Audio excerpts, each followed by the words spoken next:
us as human beings are meant to be curious. That's what we are. That's how we learn. That's how we move forward in life. It's how we evolve. Once you lose that curiosity, your mind becomes closed. I've always tried to maintain my curiosity, and in doing that, it's made me very open-minded. So if somebody tells me something, even during a piece of research, I'm not going to say, oh no, and denounce it. What I'm going to say is, can you explain it a bit more? This is what I was thinking, and I'll have the discussion, but I will never discredit it.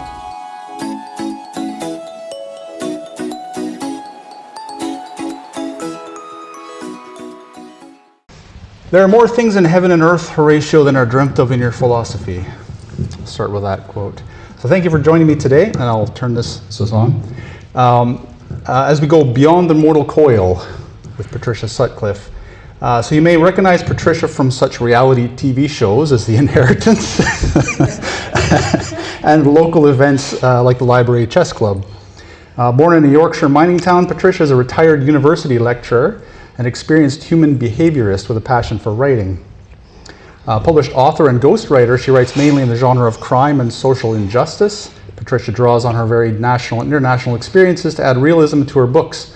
As a memoirist, she's skilled at bringing out the voices of those she represents as a ghostwriter. Today, however, we'll be delving into her latest book, Beyond the Mortal Coil. So Patricia, welcome to Books and Beverages. Thank you very much. So just to start, get a bit to know you before we get into your book. So when did you start writing? As far back as I can remember, my first writing that meant something to me, I was 10 years of age, and I entered a national schools competition, and they just gave you a topic, and the topic happened to be farmyards, of which I knew nothing. And I entered the competition. I wrote a story about farmyards, and I actually won the competition, and I got 3 boxes of chocolates. Yeah. Which was the worst thing ever, because I've been addicted to them ever since. But anyway, so 3 boxes of chocolates. But then when I really, much later, I moved to Singapore. And when I was there, I was invited to write different academic articles. So I wrote for different magazines. Then I was invited to write a chapter in a book, which was on management. And then it went quiet again because of other things I was doing. Then when I came to live in Harrogate, supposedly retired, I made a decision to take up the writing that I loved. So initially it was writing fiction and non-fiction for myself. And then I ended up being a ghostwriter.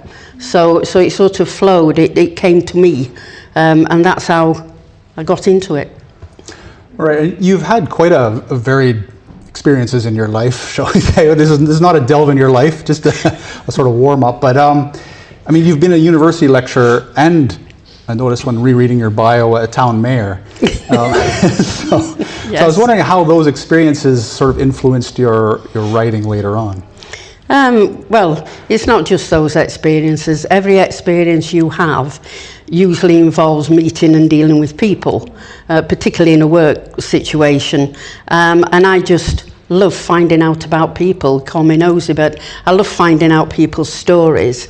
And even when I was very young, I found that I had a sort of need to read autobiographies and biographies. And to me, every experience that you have, you can then put into writing. So I don't think you can say that experience. To me, writing's about people and communication. And that's what I feel that all my experiences have brought to me.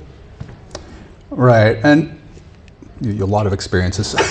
So you do write your own books, and you're also a ghostwriter. And you say you kind of fell into it. So, I mean, what was that process like? Because, I mean, something must have happened to draw you into that. No, it actually, I'm a firm believer, which you'll find out later, I'm a firm believer in universal forces, and ghostwriting came to me. It sought me out. It wasn't the other way around.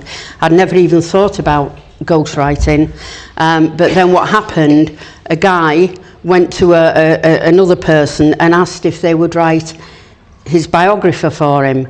Now, because he had PSTD, which is post-traumatic stress syndrome, for those who aren't aware of that, because of that, he felt that he couldn't take it on because of the connotations of somebody, if you like, bearing their souls and also suffering from a mental illness. But because of my background in psychology, and because I've also been, as you know, a therapist, I said, well, I'll give it a go, with the caveat, if it's not successful, you can't look at me. I'm just giving it a go. And it became a #1 bestseller on Amazon, so I was delighted. That was the first one I wrote. The fact that it was also on television and an interceptor, which some of you'll know the programme Interceptors, helped it, of course. But that was how I got into it. And do you, in your experience, have you been ghostwriting for a wide range of people, or is there certain people that seem to seek you out? Right. I've written a few which are with NDAs, so I can't disclose any of that. But the ones who I've actually asked if I can speak about, for some strange reason, they're all police officers. I don't know why they're drawn to me, but they are all police officers. And even the latest book that I'm now in the process of finishing is a police officer. So unfortunately, a lot of police officers suffer from mental illness and have a story to tell, and it's a knock-on effect. And that's what I tend to do. I know more about policing now than the police do. So what's the most interesting experience you've had as a memoirist that you're allowed to tell us about? Wow, has to be Nigel. Nigel, whose book I actually complete next week. Nigel is one of the Metropolitan Police Sergeants based down in London. But he's also part of the terrorist squad. And as such, gets into some very difficult situations. So, he's licensed to use firearms, everything. And when Nigel came to me, the first thing, when he said he was in London, my first thing to say is, well, I won't write a book for anyone who I don't meet. I am not, some people don't mind, I have to connect. And if I can't connect, knowing that I'm going to have to delve really deep into their psyche, then I'm not going to write a book. So he immediately said, no, I'm coming up. And during the first 3 hours that I spoke to Nigel, his story was horrific, the worst that I've seen. And I'll just give you glimpses of it. Nigel was accused by a known terrorist, along with 3 of his colleagues, if you like. He was accused of brutality during an arrest. So that was in 2003. From 2003 to 2011, that was ongoing. And all of the time he had to continue doing his job, and he was suffering badly because he was going through investigations, he was going through trials, he was going through all sorts. And then this guy brought a civil trial against the Met Police, and they actually turned around and paid him £60,000. This was all over the national press. Paid him £60,000 and admitted liability, which immediately meant Nigel and his 3 colleagues, they were saying they were guilty. So then the guy took them to court. So then he had to go through that, by which time Al-Qaeda, who he was part of, were on this guy's tail. So all of the house had to be completely locked down, secrecy. His child's bedroom was made into a safe room. A lone wolf tried to break in. All sorts of things went on. So you can understand why he ended up with complex post-traumatic stress disorder.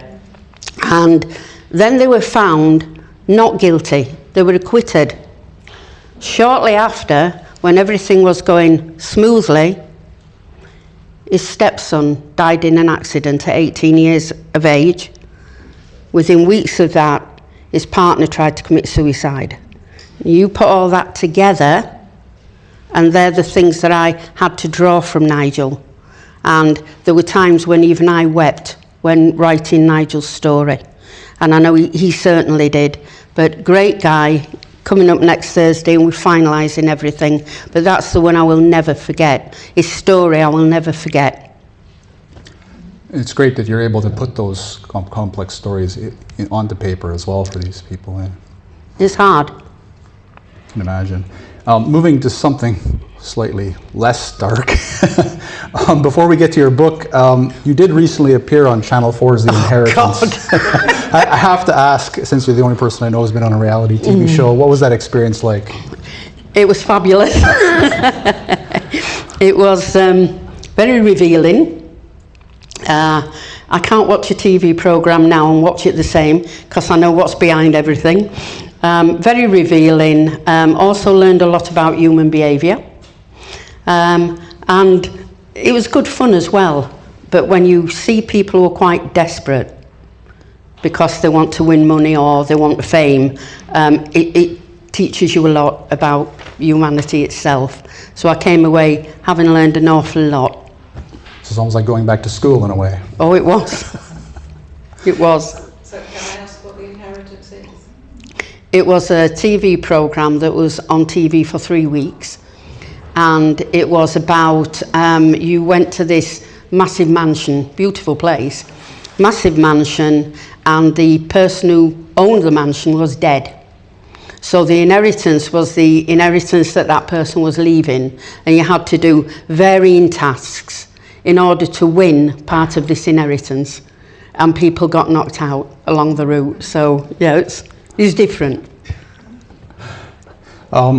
So we are here to talk about your latest book, Beyond the Mortal Coil. So in Beyond the Mortal Coil, Patricia examines a wide range of unexplained phenomena backed up by the real-life accounts of those who have experienced them. Her book is an invitation to look beyond material explanations and to recognize the connectivity between our world and the universe. Patricia speaks not just to inform us, but to awaken the reader to what may lie beyond our mortal coil. All she asks is that her book is read with an open mind. And I was going to ask you to do a short reading for us to give us sort of an example of the book, if you don't mind. Okay. One of the areas of paranormal phenomena that most people are aware of is near-death experience.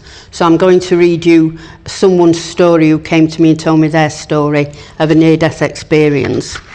I will just explain very briefly for people unclear about what that is. A near-death experience is seen as a deep personal encounter, often associated with a life-threatening situation in which a person feared that they were dying or would die. This could be following an accident, cardiac arrest, or a critical situation. It occurs when an individual has been declared clinically dead, but later revived. The clinically dead part is the crucial part in this. So one of the first stories I was told when writing this book was that of Paul, a retired 71-year-old engineer. These are his words. I was told I had prostate cancer and needed urgent surgery. I had lost weight and noticed difficulty when urinating, but never suspected cancer. I felt overwhelmed and just wanted the thing out. I hated hospitals, but not as much as I hated the thought that I had something inside of me eating me away. The next few weeks went by in a blur of family tears and fear. Then, there I was in the hospital, being prepared for surgery. The last thing I remembered was being told to count 100 down. Everything went black, and I found myself upon the ceiling of the operating room, looking down at myself. I should have felt terrified, but I didn't. I was watching them pumping my chest, and I could see from their faces that something had gone wrong. People were dashing in and out of the room, and I saw the consultant shake his head. Next minute, I was in the dark, and the chaos in the theatre had stopped. I felt peaceful. Everything was black, but I had no fear. Then I heard a whooshing sound and was pulled upward at speed. I saw things that had happened in my life, but I also felt how my actions had affected other people. I was then in the open, in bright light, and I couldn't see anything, but I felt this immense feeling of love. I just wanted to be there, but I knew I wasn't meant to stay. In an instant, I was back in my own body. The first thing I became aware of was the loud buzz of instruments and a feeling of pain. I'm from a family of atheists, as I was before this happened.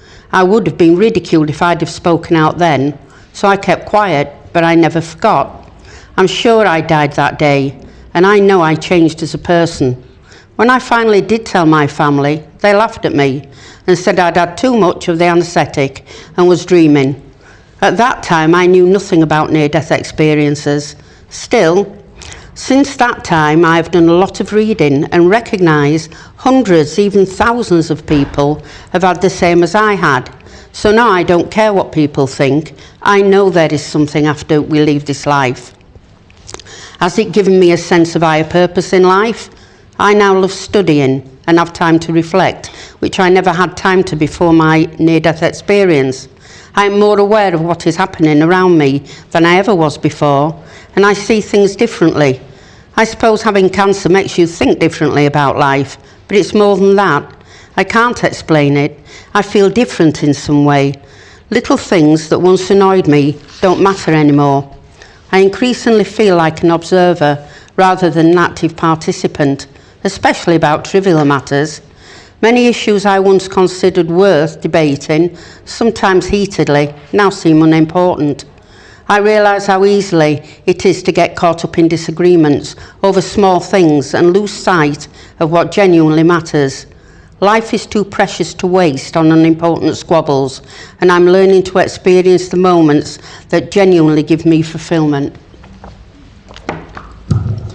And the more you look into it, the more this is a fairly standard example in a way, isn't it, of these kind of experiences? There is a massive amount of commonality between all of these near-death experiences, and we're not just talking near-death experience which has occurred from the 1970s really, when that coin was first termed by a guy called Raymond Moody. Prior to that, they didn't call them near-death experiences, but thousands of people worldwide. So we're not just talking a particular region, a particular area, we're talking worldwide. And in all of their accounts, now there are thousands you can read, thousands you can see, there is commonalities of things that happen to them. And that's only one aspect of this whole paranormal Absolutely, well. absolutely. So what inspired you to write Beyond the Mortal Coil? Been asked that so many times. That was because when I was 11 years of age, I had the first experience that I've had. I've not had dozens, but I have had a few. And that was, my family were a very nice family. They used to sing a lot of songs, and particularly when my parents had had a drink at night. And on this particular occasion, my mum and my sister were downstairs, and I remember even now I could be there so vividly. They were singing the song Sailor by Patricia Sutcliffe, that people are smiling, some of you'll know, and they were singing that song, and I was listening and I thought, oh, but I was tired, so I went and got into my bed. And later I obviously fell asleep. I woke up and the song was still being sung, and I thought, So I actually sat up and I looked across at the bed where my sister slept, and she was in bed. So I got up feeling very confused, 11 years of age, and I walked along the passageway to where my mum and dad slept, and my mum was in bed. And that song was being sung as clear as if a record player was there now. That shows my age, a record player. As if it was being played over there now. And it confused me a lot at the time. I wasn't frightened, but it confused me. Next morning, I actually said to my mum, I heard you singing and you were in bed, Mum, and I'm not sure. And she said, don't be stupid, you had a dream. And I said, I was out of bed and walking up the corridor. It wasn't a dream. Now, after that time, when I was studying psychology, this was years later, I came across something which is called echoic memory. And I thought, and I read about it, and it said how you can retain a song and you can think it's being played. And I thought perhaps that was it.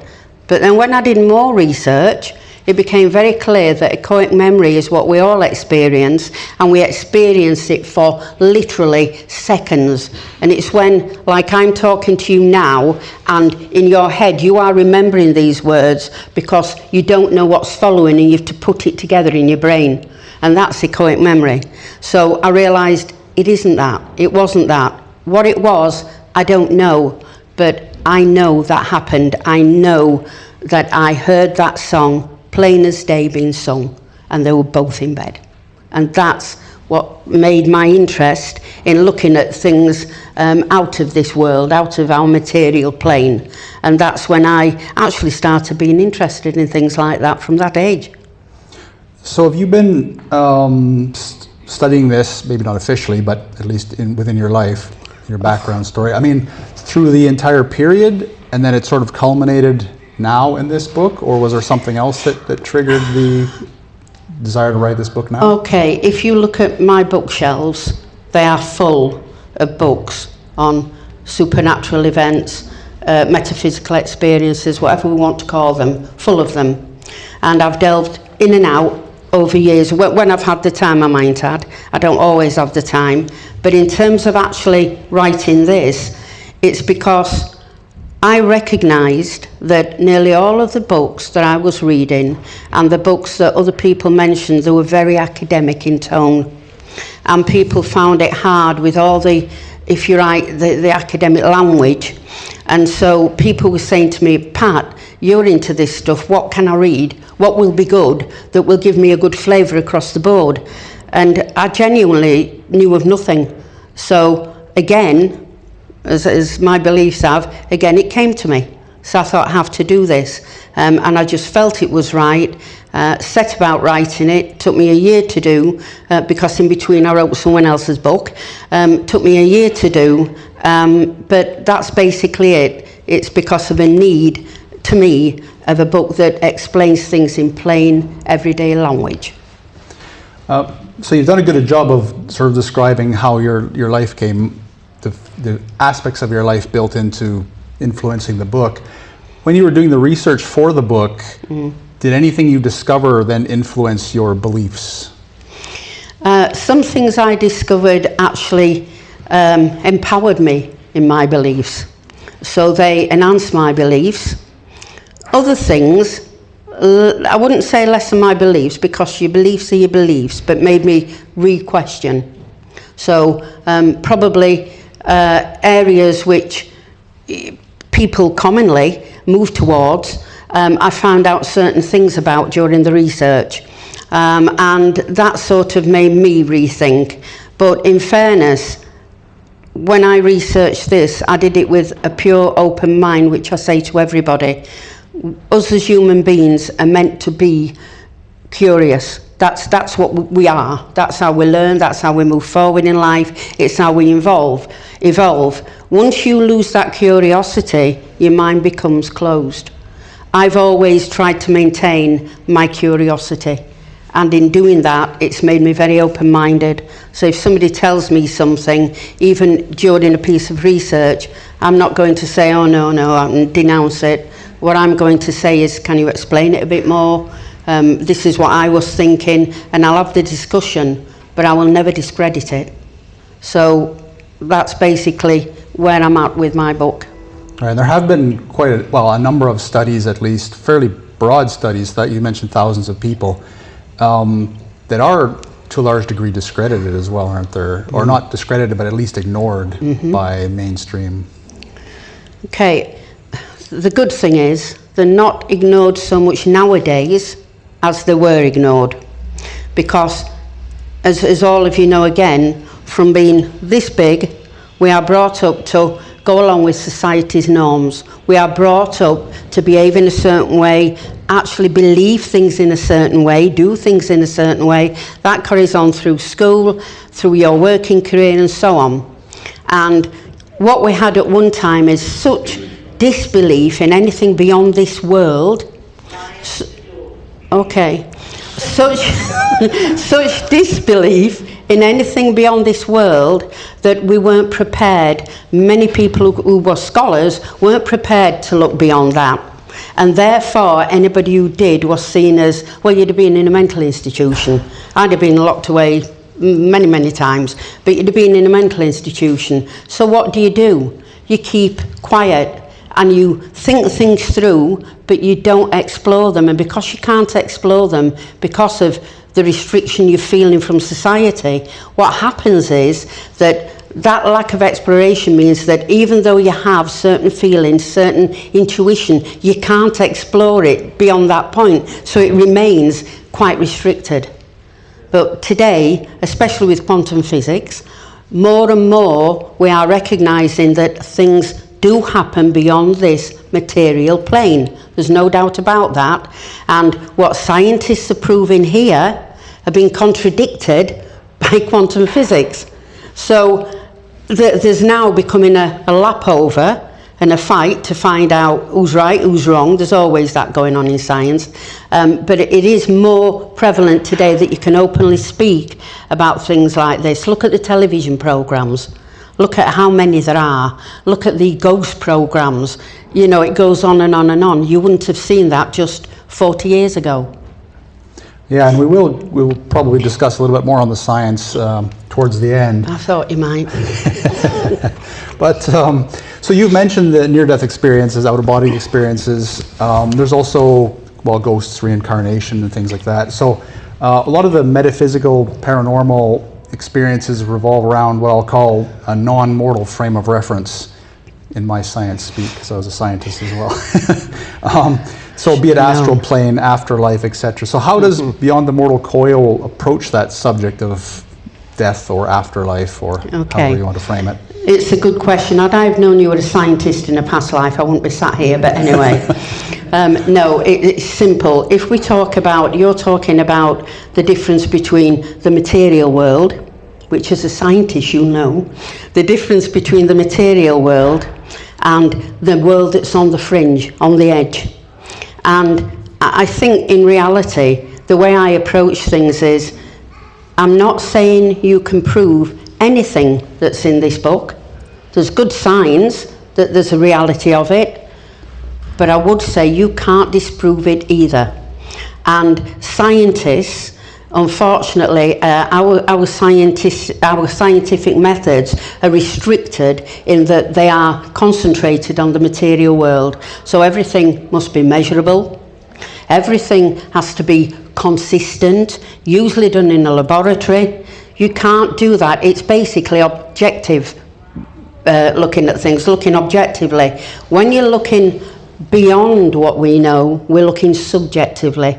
So a lot of these people having the experiences, the very, very deep experiences, and very subjective, and a lot of them do not happen at a given time, a given place, so there's no consistency.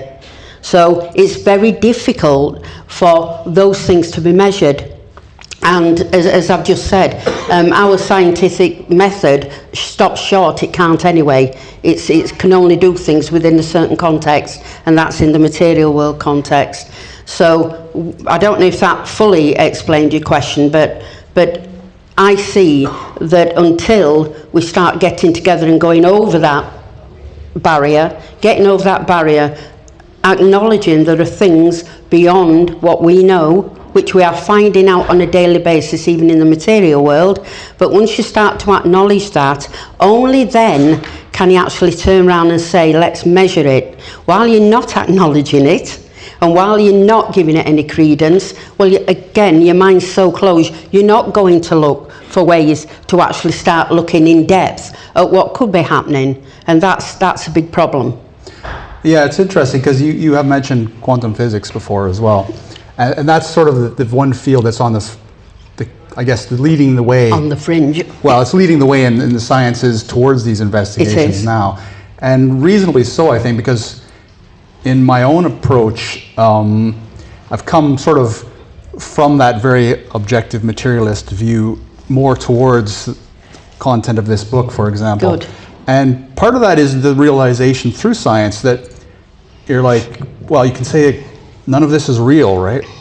like everything is That's right, is an we're living in illusion an created, illusion. right? It's a quantum fields that are interpreted by our brain, and even back in 1800s, you have the philosophers with the brain in the box kind of thing. So it's just it's mind-boggling to me, and so it just opens up so much more possibility, doesn't it? But there's an argument where you can say that our bodies, we're all made up of atoms and energy. That's it. And obviously the material stuff. And when our bodies die, those atoms and energy cannot die. It moves beyond and it transforms. Now, this is where it does become complex, because people will say, well, how do you know what it becomes? Well, we don't. That's just the point. We don't. So you can't say, well, it doesn't go into something else and a person's reincarnated. You can't say that it doesn't go into the ground, it doesn't go into... You've no idea.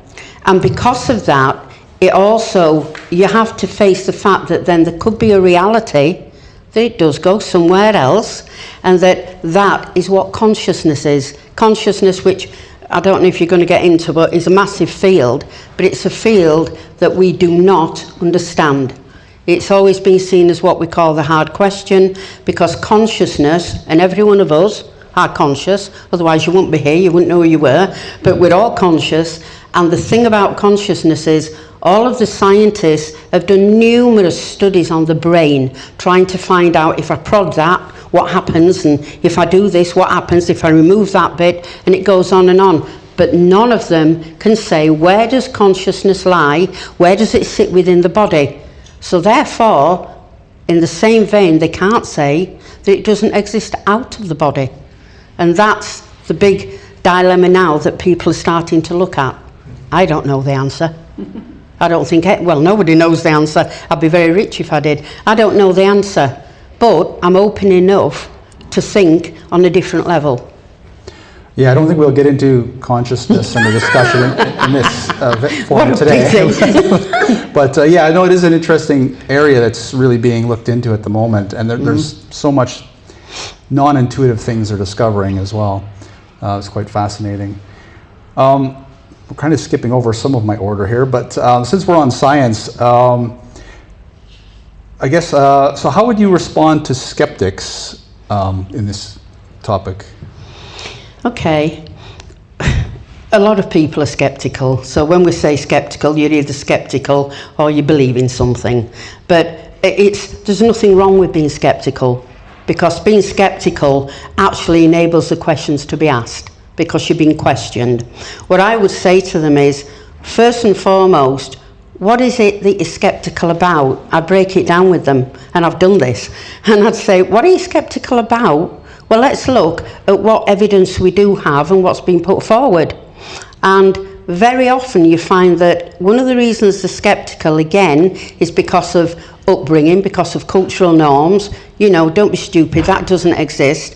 And I usually take them all the way back, and I'll say, in 322 BCE, before any of us ever existed, Aristotle actually gave some evidence to suggest the earth was round. And he did that because during an eclipse, he noticed there's a shadow on the moon of the earth that was spherical. Now, he built that based on and I'm not going into all the philosophy, but he did that based on this idea that people of that day and age were wrong about the earth being flat. Now, it wasn't until the 60s, when we started with all of the space travel, that we were actually able to take photographs to prove the earth was round. Okay? There's some skeptics still believe it's flat. So think about it, you know? So if you're that much of a skeptic and the actual proof won't do anything, then what's the point? You know, so it's no point trying to convince them of other things. You've just got to allow that everyone has their opinion. And all I say is, be open-minded. So moving sort of one step further, then if you're approaching scientists who would discount these paranormal experiences as explainable by psychological factors, and the amazing Randy, I think, was someone who had offered like $1 million if That's you could right. prove it. Yeah. So how would you approach that discussion? Okay, so this again is another big field of investigation, that what they're saying is that every single thing that happens, every experience can be explained by something going on up there. And therefore, no such thing as something happening elsewhere. What I would say to them is, how do you then account for the fact that you can get numerous people having the same experience? That happens sometimes with ghostly experiences. How do you get that they're all having the same experience at the same time, if it's purely psychological? How do you account for people who have near-death experiences in this country, in this day and age, yet they virtually mimic experiences in countries far-flung, thousands and thousands of miles away, and the commonalities are closely aligned? How do you account for that if it's just there? That's the questions I would ask them. Yeah, and some of the studies on reincarnation regarding children as well is quite mind-boggling, isn't it? Yeah. That's right. We get where, in fact, a friend of mine had a child that, I think she was 6, 7 at the time. They moved to a new house, and the child told her mother that she saw a lady at the bottom of her bed. The mother, who is very open-minded, decided to do some research. The father dismissed it and said, no, it's just, you're in a new house, you're seeing things, blah, blah, blah. That little girl described the woman in detail. She told her that the woman had told her she was going to look after her. And the research found that the old lady, not the people who sold her the house, but the people who sold her the house, their mother had died. That was her bedroom. And they showed my friend a picture of the grandmother, and the little girl said that's the woman. She'd never seen her before. She'd no idea of who this lady was. Now, how do you account for that? So there are so many things that you just can't account for. I don't know the answers, but I know it's a fascinating thing, and I just feel that, being curious enough to want to find out the answers is far, far better than sitting back and not progressing in your lives. Right, and there are literally thousands of cases with children like that. Thousands. So maybe coming back to the scientists briefly, giving them a little bit of a break maybe. There's a difficulty in testing for this kind of experience. It doesn't necessarily meet the rigors of the scientific method, as you mentioned, especially with science's focus on the objectivity and materialism. So what do you think would have to change before we could have a broader acceptance of at least this direction of inquiry? I think first and foremost, never be interviewed by a scientist. Right, but I will answer your question. Right, this is what I think. As we've already said, that science and scientific theory of today is all bound up in the material world, this world. We're now looking at different things in a world that's not this world, okay? Now, because of the spontaneity of which things happen, we can say that it's lifting another veil, beyond a veil. Modern day science, even now, do not have the tools or ability to measure that type of phenomena. It's as simple as that. What can they do? Perhaps a good way would be if for once they would actually get together and actually have a multidisciplinary, rather than we're science and that's it, we're beyond everything. Have a multidisciplinary approach. Allow people like psychologists, people like philosophers, bring them into the framework and work together. And the first thing that they would have to resolve, and I'm afraid I'm bringing it back, the first thing that they would have to resolve is what consciousness is, because that is the whole basis of what we're talking with paranormal phenomena. Right, and probably a bit of the fear of letting go of their entrenched theories as well, to some degree. I mean, there's a lot of theories that have a lot of good evidence built on them, but that doesn't mean that they're 100% correct or that there aren't directions that can be gone in to explore these kind of things. You're right, but you know, again, if you're in a career and your career is based on certain methodology and that's what makes you famous, what makes you progress in your career, and you start talking about things that other people go, what? Then your career's gone, you've lost it. So yes, there is that side of it, but I think the other side is you get into a rut of understanding and doing one thing. And a lot of people do that within their occupations. They do one thing, they do it very well, they do it very efficiently. But if you show them and expose them to something else, there's a massive learning curve. And I think that there is a fear of taking that step, which is why I say unite. Bring people in who have taken that step and try and work through it together. And that's one way you can do it. But how many times has science been wrong? You know, again, the earth is flat. You know, with many, many things where they've been disproven as new scientific methods actually come out, you know, we've actually progressed. So not all science is correct. Yeah, there's quite a lot we're discovering.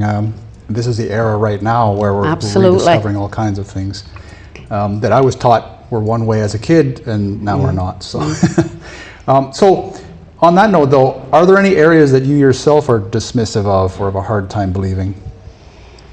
I'm loath to say this, and I am loath because I know there'll be certain people in this audience who will totally be against what I'm going to say, but I'm going to say it anyway. There is one area that, through research, through other things, in fact, I'm going to prove a bit of it in a second, if he gives me a chance. There is one area, and that is the area of mediums, mystics, and I'm sorry, I'm not saying that some people do not have the gift. People tell me, I have the gift, I can assure you I do not. But there are some people who may have that type of gift. Their intuition may be such that they do pick up certain things. But there is an awful lot out there who, to me, and this is the part that I think I'm so against, who prey on the vulnerability of desperate people. And they will take vast amounts of money and they will tell them what they want to know. And if you're desperate, you'll tend to give off signs and things that actually say, oh yeah, I can see that. But again, a caveat to that, I do not dispute that there could be people out there who are very in tune with different things and who can pick up different things. That's all I can say about it. And so since you mentioned, why don't you give us a demonstration then? Okay, a nice person to volunteer. Don't all jump forward at once. Would you like to come? I'm not going to hurt you. You're only volunteering for me to show you an example of why I don't go along with a lot of things about mediums. That's all I'm going to do. Right, so would you like to come out, and you get a free copy of my book signed for doing this. So if you'd like to come out, if you want to bring your chair. Right, this lady, I'm taking... What's your name, sorry? I was going to say, we've never met. Oh, we've never met. Thought she said I'm Annette. No, we've never met. I've never seen her in my life, apart from a bit there. Right, so what I'm going to do is I'm going to do what a lot of the research I did actually showed me. I was horrified. I'm not going to lie. Don't be horrified. I'm not doing anything to you. But as she walks up, the first thing I'm doing as a medium is I'm looking how she's dressed. And I'm taking account, and she's quite smart. I'm looking at her jewellery, a choice of earrings. I'm looking at the fact that obviously her eyesight is not 100%. I'm looking that she's obviously of a certain age. So I might say, I can see your granddad's in spirit, isn't he? Very much so. And, been a while. and your grandma's with him. I can see she's with him, they're together. And already she's saying yes to me. So then I can say, I can see that you're a person who really cares about things deeply. You think things through. Yes. And she's nodding. Now what I'm doing is I'm using what's called cold calling. I'm flattering this lady because I know that I need her to be nodding and saying yes. Because once you are saying it, it's quite difficult then to start going like that. So I'm cold calling her. And I'm now looking at her jewellery, and I say, you look after your appearance, you're very careful about your appearance, you're careful about the way you dress. Your grandma is proud of you for that, and she's told me that you need to keep doing that as you get older. Now, she's also said, don't worry if things like your sight are failing, because it really doesn't matter, because once you are actually beyond this world, your sight will be perfect. Is she going to say, no, it isn't? So she's going to say, yes. So she's agreeing already. Well, fair enough, you know, give me 80 quid. Now that's... I'll check that. No, I can tell with the way you dress and things, you're very outgoing, you've got the money, give me it. Right. Right. The other way that this is done is by what's called hot calling. And that is horrendous. It's deceitful, it's dishonest. And because of the advent of the internet, we can do that quite easily. So when this lovely lady phones to make an appointment, I may answer, someone else might, but the first thing we're going to do is ask your name. Now, that's not abnormal, is it? Of course you can ask the name. So what's your name? Have you been here before? So we're taking down certain pieces of information. And then one of the questions becomes, would you like directions as to where you're coming? Local people will say, no, I'm local, I know where you are. And you're prompting questions which she's giving answers to. Then I go on the internet and I find out everything I can find out about this lady. If she's on Facebook, and many people are, then I'm finding out all about her family as well, because I can see the pictures and everything. That's the way they do hot calling. The combination of those two is quite powerful if you're a vulnerable person and you are a person who genuinely is desperate to hear from your past loved ones. It's very, very powerful. She goes out and what does she say? She's good. She's good. Honestly, I'm going to see her again. So she says, can I book again? And I say... Another £80. I say that as well, but I say, not for 6 months, because... Your grandparents are saying that you need to experience and think about the positivity you had before that time. They're telling me you're very strong. You need to think about the strengths you've got. And when you've done that and you come back, you'll be a lot more positive, and then we'll look again what we've been told again. She's thrilled. Absolutely thrilled.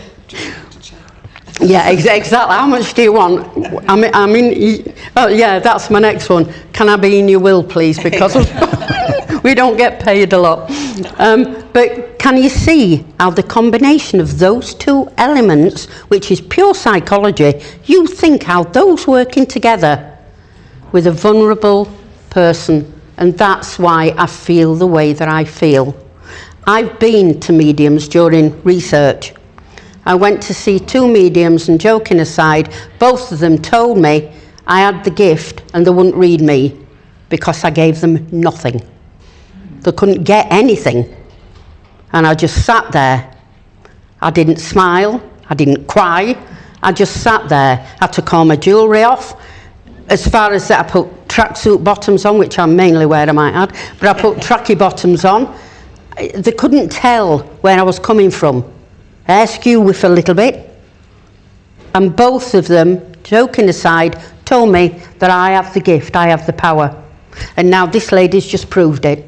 So if you line up, thank you so much, thank you.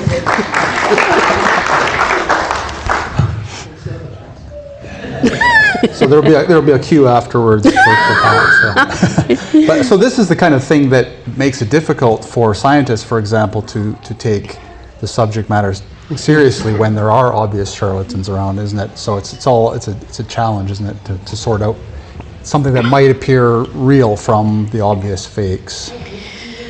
Is that not loud enough? Sorry. I think there are ways of detecting whether someone's a fake or not.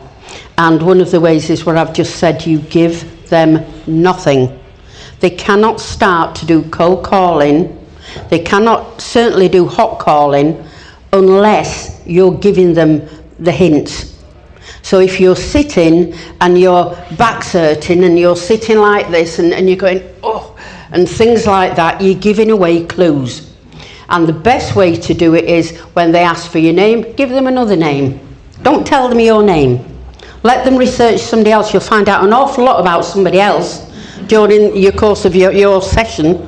But there are ways you can avoid it. There are ways you can detect it. And that is where the person, I'll tell you one incident, which wasn't with me, but was someone else who told me this because of me writing this book. She went to see a medium who was well known, had a long waiting list. She went to see the medium and she was sat in an outside room. And this guy was also sat in there, who you'd assume is waiting their turn, whatever, and also sat there, and he's chatting to her. And 10 minutes, yeah, you know what I'm going to say, 10 minutes before she was called in, this guy goes in, and out he comes, and lo and behold, you've a son who sadly has passed away, haven't you? Because the guy had said, I'm here hoping that my mother comes through. She said, well, I'm hoping it's my baby son. Yeah. The other thing is the planting of microphones in a room where you're waiting. It's another classic one. And in this day and age, you can get microphones from all over. Tiny little things you wouldn't see.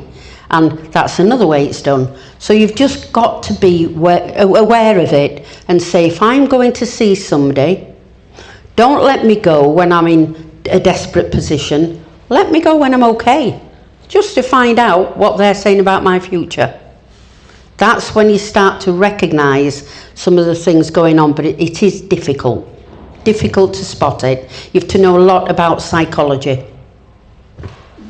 So one last question before we open it up to the audience. God. And that is just, what do you want people to take away from this book? Besides the book itself. No, what I want them to take away is what it says literally on the first page. If you do not have an open mind, I would say do not buy my book, really. Because people with a closed mind will never, ever enjoy reading a book that questions the things that they believe in. So I want them to take away that there are things beyond this earth, if you like, beyond this material world that we don't understand. The way I've written it is, I've not said, believe this, don't believe that. It's written, I've been very objective. All I do is I say, this is what's out there if you want to look at it. For example, there is an organisation that some of you may have heard of called NDERF. That stands for Near-Death Experience, and it's the Research Foundation, it's the initials. And if you're interested in near-death experience, you can go onto that website. There are thousands and thousands of examples throughout the world. So it's things like that that the book sort of would point you to. And I want everybody should be, stay open-minded. Because if you're not open-minded, well, you might as well go to bed, put a blanket over your head and stay there. Because quite frankly, you're not going to move far. Not in your mind, not in your thinking. And you've got to investigate, you've got to be curious. And without that curiosity, we would never realise that we could have a round wheel. We'd have still had little planks and things. So it's all about recognising that every one of you has a capability to learn, to discover, to explore, but you've got to be open-minded to do it. Excellent. We still have a few minutes, so I open up to the audience if there's any questions. No more mind reading and things. About out-of-body experiences, these usually happen, as you probably know, in operating theatres. And I heard some years ago they were going to put something like maybe a word That's right. On top of a cupboard, Yeah. so that only people above could read it. And when they claim to have these out-of-body experience, they would say, what's the word on top of the cupboard? And if they could read it, then know it was real. Have you heard any more about that? There's a lot of incidences like that. There was one where a pair of shoes, a pair of trainers, was put on a window ledge. Yeah. And they asked a person who said that they'd had this out-of-body experience and actually moved out of the room as well. Yeah. And they actually said, well, if that was the case, can you tell us? And they said, yes, it was a pair of shoes. Yeah. Some people, it's like everything else again. You've got some people who are quite genuine in expressing what's happened to them. And you have other people who think, this will get me 5 minutes of fame. Yeah. You can't get away from it. But the other side to that, and what would be argued against that, is you can put a word at a point in a room, but what's saying that that person, if I was up there floating, I'd be more interested in what was down there happening to my body than looking around for words. So there is a counter argument to that. But yes, I have heard of it, and they do all sorts of things like that. But thank you for your question. Anyone else? I was watching Hannah Fry's documentary on AI and the technology that you can hear voices of people who you've lost after they've gone, and it did strike me that was very similar to the desire to contact mediums to see if you can contact loved ones. I just wondered if you have any thoughts on that. Yeah, personally I think it's horrific. Because again, it's giving people hope, but it's also stopping people living their lives that they're in now. If you're thinking and you're missing, I mean, my father passed away 15 years ago now. That guy was my hero. Everything I am is because of him. And would I dearly love to speak to him? Oh my goodness, yes. Would I love to speak to something that's a replica? Absolutely not. And I think it's horrific. And I think we're going to find that more and more with AI. And unfortunately, not a lot we can do about it at this moment in time, apart from recognise the danger of it. But thank you, that's an excellent question. Are there any other questions? Lady at the back. Yeah, hi. I had an experience. I was with my mother who was dying, and I was sat with her for many, many weeks by her bed. The night before she died, she sat all upright and started pointing to the corner of the room. And I looked at the corner of the room, and there was absolutely nothing there that I could see. But then she started, sorry, I can't describe it really, but she opened her arms and started waving.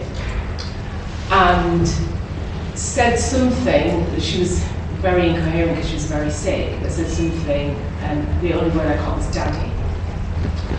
And when many months later, I was speaking to a friend who's a hospice nurse, very well trained, scientific background, and she said it's really, really common for the last stages before people pass, that she believes, are being welcomed by their family. Absolutely. Passed before.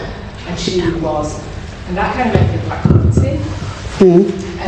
Because I wasn't sure what was going on. There was obviously something, my mother was completely laid down, was unable to move, but managed to find something to sit upright, and somehow was doing something with the car in the room. I remember as clearly as anything.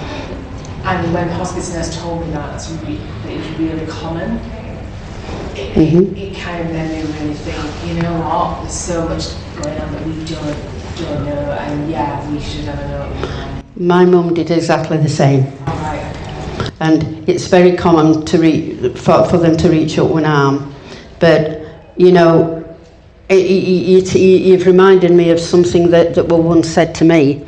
And someone said, all of this nonsense, all of this stuff that you believe in, and that, because I'm constantly saying to people, have faith in what the universe is wishing for you, and you'll be guided.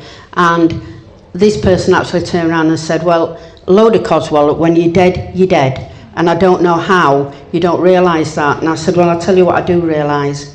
I says, I realise that you're going to die in fear, not knowing what's going on. I'm going to die full of hope. And that's the other side to it. Which do you prefer to do? I think we have time for one last question. I was interested, you just used words faith and being guided.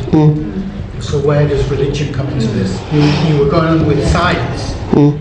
I would imagine.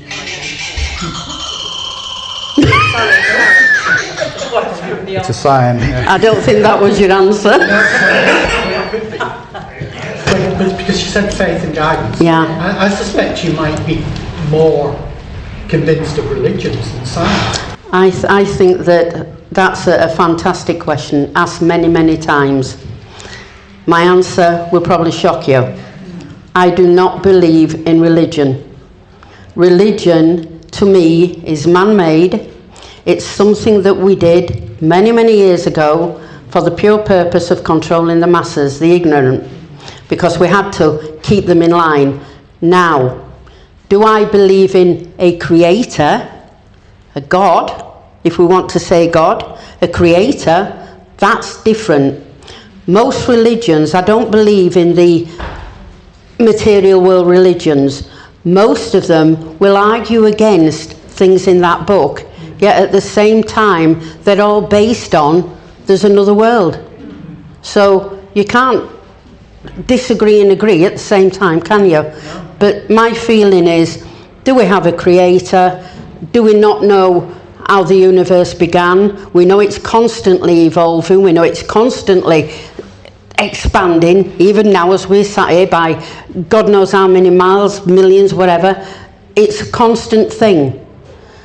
We've already proved scientifically the Big Bang was not the beginning of everything. So when you think about those things, what was the beginning? Now, if you look at David Icke, he will tell you that this is a hologram. None of us are real. We're just in a hologram, yeah. But worse than that, this is all, sorry, I shouldn't have said that. Different to that, we're being controlled by the moon.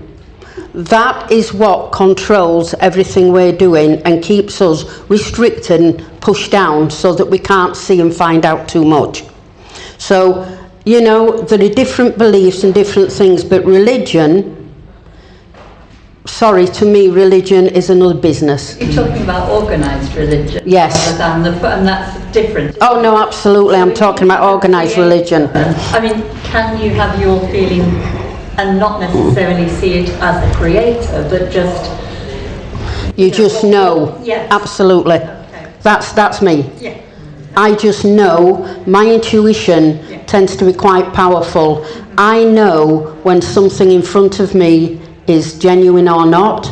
I know if I'm writing someone's book, if they're being honest with me or not. I know if I can work with someone.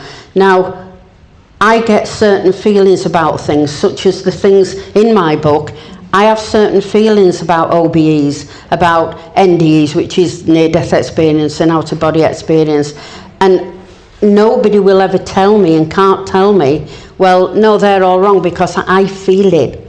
I feel it. And that, you're quite right, is very different to organised religion. So, yeah, I'll clarify that. Thank you for that. So we are about out of time. It sounds like there's great topics for discussion after we finish. But if you join me in thanking Pat, thanks for it. You're welcome.